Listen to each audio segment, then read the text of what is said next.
Assalamualaikum warahmatullahi wabarakatuh. Alhamdulillah wassalatu wassalam ala rasulillah wa ala alihi wa ashabihi wa mawalah. La haula wa la quwata illa billah, amma ba'd. Sahabat-sahabat Majelis Studi Dakwah Terapan Center yang dirahmati oleh Allah Subhanahu wa ta'ala, sudah sepatutnya kita senantiasa bersyukur kehadirat Allah Subhanahu wa ta'ala dengan melafazkan kalimat hamdalah, alhamdulillahi rabbil alamin. Salawat dan salam semoga Allah sampaikan keharibaan Nabi kita Muhammad sallallahu alaihi wasallam. Kami dari MSDT Center siap bekerja sama untuk mengadakan pelatihan menerjemahkan bacaan sholat kata per kata dengan metode Tondi. Ayo silakan buat kelompok belajar, bisa seharian, bisa beberapa hari. Tetapkan harinya, tanggalnya, waktunya, kami siap datang. Kenapa? Karena mengerti makna bacaan sholat kata per kata adalah sangat penting agar ibadah tidak seperti hafalan kosong. Dengan memahami arti yang kita ucapkan, kita bisa meraih kekhusyuan, merasakan komunikasi langsung kepada Allah, hudur dan wusul jiwa kita, serta dapat menghayati setiap pujian, permohonan ampun, dan doa yang dipanjatkan dari takbir hingga salam. Apalagi nanti di akhirat, yang pertama diperiksa adalah sholat kita. Ayo siapkan diri antum semua, hubungin kami di nomor WA di bawah ini. Nah, informasi selanjutnya ada di Ustadz Arifin Purba Official. Sudah ada 400 lebih materi-materi dakwah yang saya upload. Tapi jangan lupa subscribe, like, and share. Baik, hari ini tanggal 17 Agustus tahun 2026, tema yang akan kita angkat adalah tentang terapi merdeka zahir dan terapi merdeka batin. Nah, ini bagaimana ini? Terapinya itu yang penting agar betul-betul kita merdeka sebagai bangsa dan dimulai dengan merdeka sebagai individu-individu. Mari kita ikutin ulasannya. Merdeka zahir itu adalah kemerdekaan bangsa Indonesia merupakan rahmat dari Allah Subhanahu wa ta'ala atas perjuangan dan pengorbanan baik harta, darah, nyawa oleh pejuang pendahulu kita. Jadi luar biasa mereka itu. Berjuang mereka untuk memerdekakan secara zahir bangsa ini dari kaum penjajah. Nah, disebutkan dalam alinea kedua pembukaan Undang-Undang Dasar 45 berbunyi, dan perjuangan pergerakan kemerdekaan Indonesia telah sampailah kepada saat yang berbahagia dengan selamat sentosa mengantarkan rakyat Indonesia ke depan pintu gerbang kemerdekaan negara Indonesia yang merdeka, bersatu, berdaulat, adil, dan makmur. Begitu ya. Ini waktu SMP saya dulu selalu memimpin upacara, membacakan pembukaan UUD 45 ini. Jadi masih semangat ya. Itulah salah satu isi pembukaan UUD 45. Nah, kalau kita lihat sampai sekarang kita baru sampai pintu gerbang. Baru dihantarkan sampai ke pintu gerbang bangsa ini, belum masuk ke dalam ya. Sepertinya sangat sulit untuk masuk. Karena di pintu gerbang ini sudah berkecamuk semua para pemimpin negeri ini dari atas sampai bawah atau dari bawah sampai atas.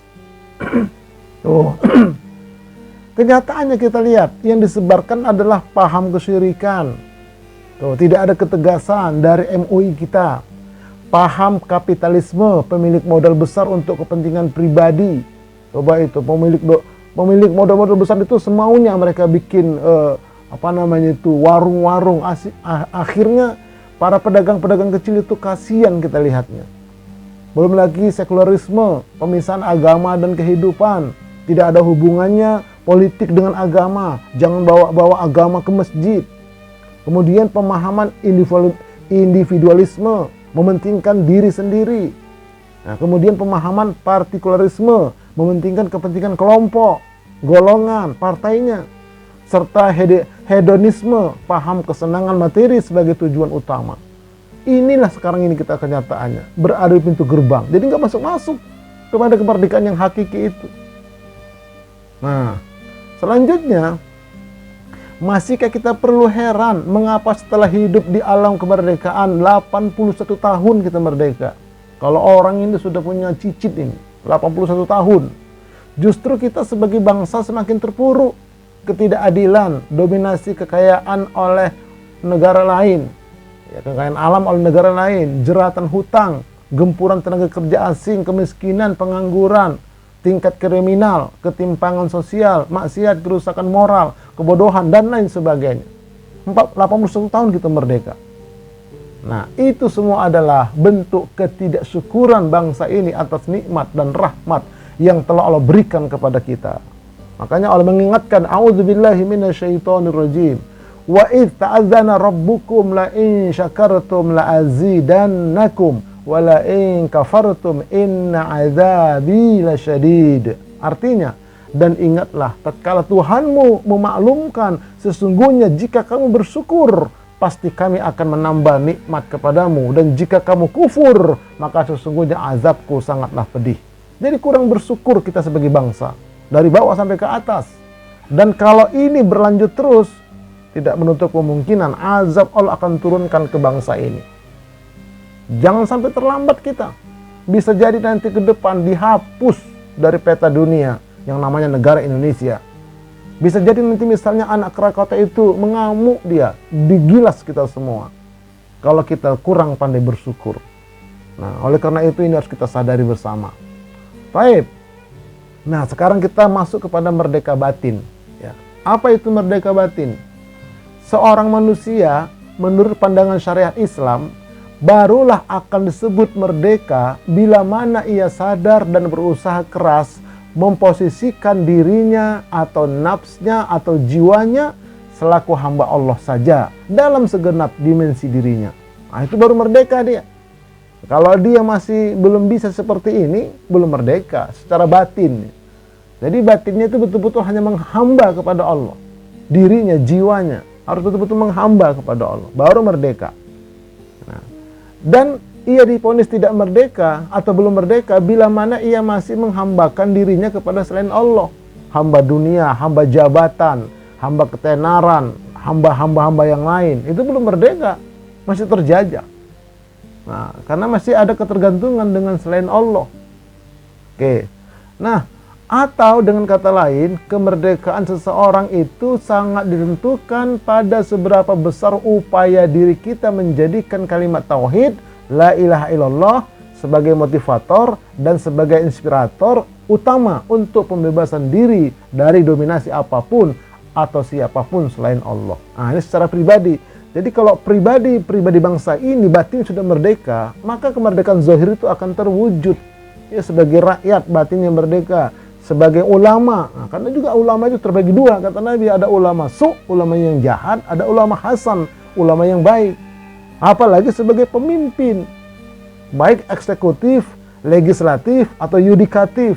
Nah, itu semuanya harus dimulai daripada merdeka batin secara individual ini. Nanti kita lihat, ya, penjajah jiwa dan terapi merdekanya. Jadi kalau kita bisa memerdekakan diri kita secara pribadi masing-masing, baru nanti akan terwujud ya kemerdekaan yang hakiki zahir tadi. Jadi kolbu kita, diri kita itu ada akal, ada kolbu. Kolbu itu jantung secara fisik ya, bukan hati. Kalau hati liver nanti. Jadi sekarang ngucapnya adalah kolbu. Ada 3 lapis. Ada lapis luar namanya as-sudur, lapis tengah namanya al-fuad, lapis dalam namanya al-absor. Ini sebagian ulama membagi 3. Masih ada lagi nanti pembagian lagi. Ini ya sebagai global aja untuk kita orang awam. 3 cukuplah dulu. Nah, di fuad itu di sana terdapat satu-satunya jiwa kita. Dalam bahasa Al-Qur'an disebut dengan nafsun atau nafsi. Nafsun, kullu nafsin, setiap yang berjiwa. Nah, disebut juga dengan diri, disebut juga dengan sukma, karakter, mental. Itu namanya jiwa. Nah, digabung adalah jiwa itu gabungan dari pikiran dan perasaan. Itu jiwa. Pikiran dan perasaan itulah jiwa. Nah, jiwa ini terkadang baik, terkadang buruk. Jiwa ini diciptakan. Wa nafsi wa ma sawwaha. Demi jiwa dan demi penyempurnaan ciptaan jiwa itu. Fa alhamaha fujuraha wa taqwaha. Allah ilhamkan kepada jiwa itu jalan keburukan dan jalan kebaikan. Nah, jadi jiwa itu bisa menjadi buruk, bisa menjadi baik dia. Qad aflaha man zakkaha. Sungguh beruntung orang yang membersihkan jiwanya, memerdekakan jiwanya. Wa qad khaba man dassaha. Sungguh rugi orang yang mengotori jiwanya, membiarkan jiwanya terjajah. Nah, apa penjajah jiwa itu? Mari kita lihat. Jadi jiwa kita itu dijajah oleh 5 hal secara garis besar. Yang pertama, dijajah oleh syaitan. Alladzi yuwaswisu fi sudurin nas.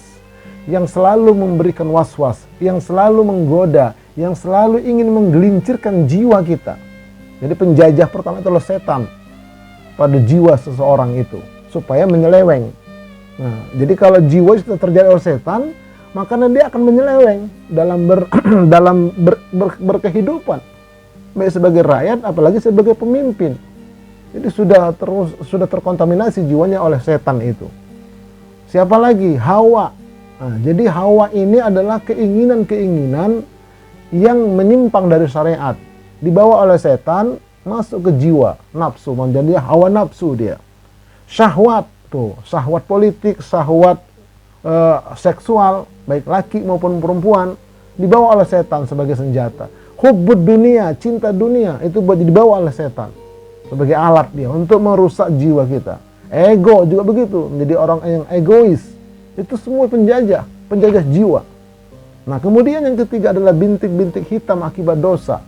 Satu kali kita berbuat dosa, kata Nabi, maka Allah akan jadikan satu bintik hitam di sudurnya, di jiwanya.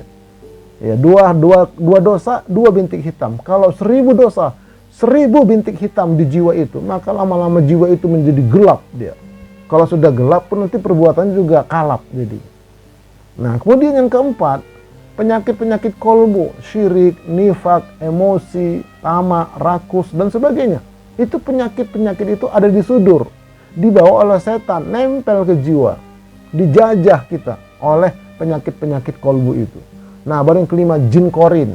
Setiap kita punya jin korin. Jin korin ini kalau jiwa kita bagus, dia bagus. Tapi kalau jiwa kita buruk, dia juga buruk. Nabi juga diberikan jin korin, kata Nabi. Tapi sudah ditolong oleh Allah, sehingga jin korin Nabi itu tidak menyuruh kecuali yang baik. Lalu bagaimana kami, kata sahabat? Tergantung jiwa kalian. Kalau kalian jiwa ini bisa memerdekakan dari yang 5 itu, nah, barulah kita dikatakan nanti orang yang merdeka. Bagaimana terapinya untuk memerdekakan jiwa kita dari yang 5 itu? Pertama, ya, agar merdeka jiwa kita itu, masukkan ilmu syar'i. Menuntut ilmu syar'i yang betul-betul ilmu syar'i. Nah, ilmu ini sebagai penuntun jiwa. Jadi nanti jiwa kita dituntun oleh ilmu itu. Maka al-ilmu, ya, al-ilmu itu masukkan ke dalam al-absar. Tempatnya di al-absar dia ilmu itu, masukkan ke dalam. Lewat akal diserap, masukkan ke dalam. Tuh, sebagai penunjuk jiwa. Apalagi terapannya? Iman, akidah, iman, tauhid, masukkan sebagai benteng jiwa. Jadi akidah untuk orang muslim, iman untuk orang mukmin, tauhid untuk orang muttaqin. Masukkan akidah, iman, tauhid, belajar yang betul. Itu sebagai benteng jiwa agar jiwa kita merdeka. Kemudian yang ketiga adalah takwa. Takwa ini pakaian jiwa, at-taqwa hahuna, kata Nabi sambil memegang dada beliau. Takwa, ya, tentang takwa ini. Ya, takwa ini adalah pakaian jiwa. Tingkatkan takwa. Seluruh amal ibadah itu targetnya takwa. Yang paling potensi besar untuk mengantarkan jiwa kita menjadi orang bertakwa adalah saum Ramadan, la'allakum tattaqun, atau puasa-puasa sunnah lainnya. Nah, itu sebagai pakaian jiwa kita. Baru yang keempat adalah malaikat sebagai pelindung jiwa. Sudah ada malaikat dalam kolbu kita, dalam diri kita sudah ada malaikat. Dan malaikat itu dia betul-betul melindungi jiwa kalau kita selalu rapih, bersih, wangi, niatan-niatannya baik. Nah, sifat-sifat kita baik yang kita kedepankan, maka malaikat itu akan menerang, akan menjaga jiwa kita, melindungi jiwa kita. Nah, kemudian yang kelima adalah ruh. Ruh ini ditiupkan oleh Allah ketika jabang bayi umur 4 bulan. Dia sebagai cahaya ilahi yang akan menerangi jiwa. Oleh karena itu jiwa kita itu harus sering-sering silaturahim kepada ruhani kita. Ngobrol gitu. Assalamualaikum ya ruhani. Assalamualaikum ya ruhani, kata jiwa kita. Itu muhasabah dia. Nanti ruh itu akan memberikan cahaya sehingga jiwa kita itu merdeka.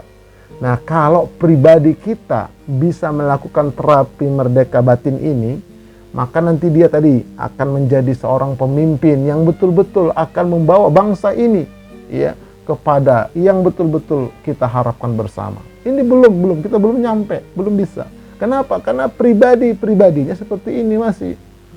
Apalagi kalau kita lihat sistem pemilunya itu kotor semua. Kotor, yang ada yang mau disogok, disuap, ditekan, dimacam-macam lah pokoknya.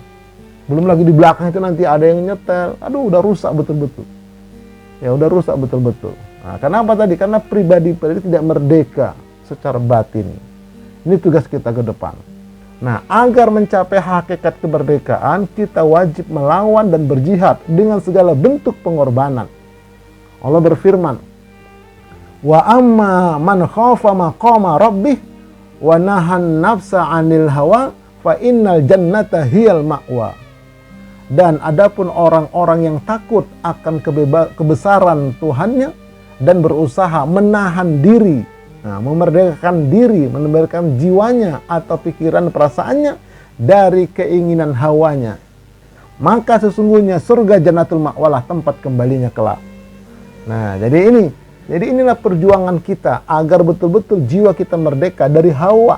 Dari hawa itu nanti sebagai alat oleh setan untuk menjerumuskan jiwa. Kita betul-betul menahan itu, berjuang melawan itu, memerdekakan diri kita, jiwa kita dari godaan hawa ini. Baik, nah solusi terapinya perbanyak zikir tahlil, kata Nabi. Disebutkan dalam hadis, jaddidu imanakum, qila ya Rasulullah, wa kaifa nujaddidu imanana? Qala aktsiru min qauli la ilaha illallah. Perbaharulah iman kalian, jiwa kalian, ya. Ada yang bertanya, ya Rasulullah, bagaimana caranya kami memperbaharui iman kami? Nabi bersabda, perbanyaklah zikir la ilaha illallah. Nah, rutinkan ini, habis subuh 100, habis zuhur, habis asar, habis maghrib, habis isya, 500 sehari semalam. Setidak-tidaknya 100 lah, dengan betul-betul diresapi. Nah, bagaimana riadohnya ini? Ini riadohnya, caranya itu. Ini metodenya itu, terapinya adalah nafi isbat. La ilaha itu nafi, isbat itu la ilaha itu nafi, illallah itu isbat. Mengosongkan, mengisi. Apa yang kita kosongkan? La ilaha. Tidak ada pencipta, tidak ada pemelihara, tidak ada pemberi. Illallah, kecuali hanya Allah saja. Nah, itu. Jadi kita akan berzikir, pikiran dan perasaan kita itu mengartikan. Ya. Yang kedua, la ilaha, tidak ada yang disembah, berhak disembah.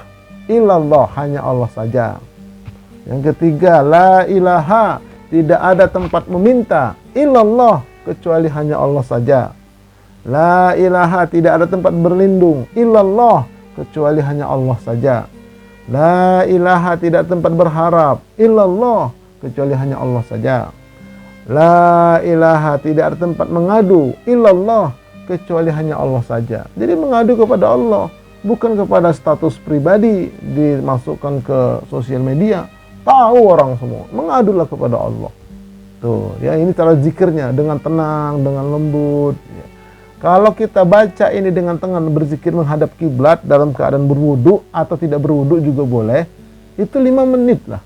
100 itu 5 menit, tapi tenang ya. La ilaha illallah. Dipikirkan, diresapi maknanya. Oke, ini cara terapinya ya.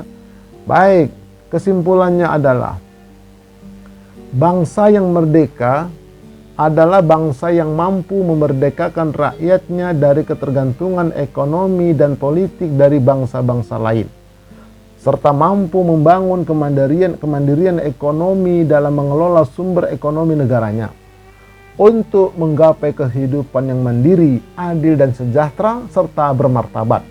Masyarakatnya mudah untuk memperoleh akses penghidupan yang layak, mendapatkan pekerjaan, informasi, pendidikan, kesehatan, perlindungan, lapangan usaha, dan jaminan sosial, serta bebas menjalankan syariat agama masing-masing. Itu baru merdeka namanya, secara zahir. Nah, tapi untuk mencapai ini para rakyatnya, dari rakyat bawah sampai pemimpinnya, harus betul-betul merdeka dulu batinnya. Kemerdekaan batin yang hakiki adalah bermakna terbebasnya pikiran dan perasaan, disebut jiwa. Jadi jiwa itu gabungan pikiran dan perasaan dari semua sifat-sifat buruk, sehingga dalam beramal dan bertindak semata-mata mencari ridha Allah dan tanpa ada rasa takut dan tekanan dari manapun. Tidak ada khawatir, tidak ada takut, tidak ada tekanan dari manapun, karena dia betul-betul mencari ridha Allah. Enak sebetulnya. Apa sih mau dicari? Serakah. Cuman berapa yang kita bisa makan? Kalau mati nggak dibawa, ngapain serakah? Ya berbagilah sesuai dengan proporsinya. Berbagi, nggak usah lagi udah dapat gaji masih mengambil lagi, nggak usah. Untuk apa coba? Kalau mau dapat lebih, berusaha yang baik. Ya banyak itu kawan-kawan, dia bertugas ya sebagai petugas negara, tapi dia punya bisnis, dan bisnisnya betul-betul dia ikuti peraturan yang ada. Dapat dari gaji, dapat dari bisnis, misalnya begitu. Dengan cara yang jujur, yang fair, dan itu nanti ya bisa menolong orang juga. Jadi itu kesimpulannya, jadi merdekakan batin-batin kita semua. Nah, nanti baru secara itu baru nanti bisa kita merdeka secara zahir dalam berbangsa dan bernegara. Wallahu a'lam bishawab. Sampai jumpa, semoga bermanfaat. Subhanakallahumma wa bihamdika asyhadu an la ilaha illa anta astaghfiruka wa atubu ilaik. Assalamualaikum warahmatullahi wabarakatuh.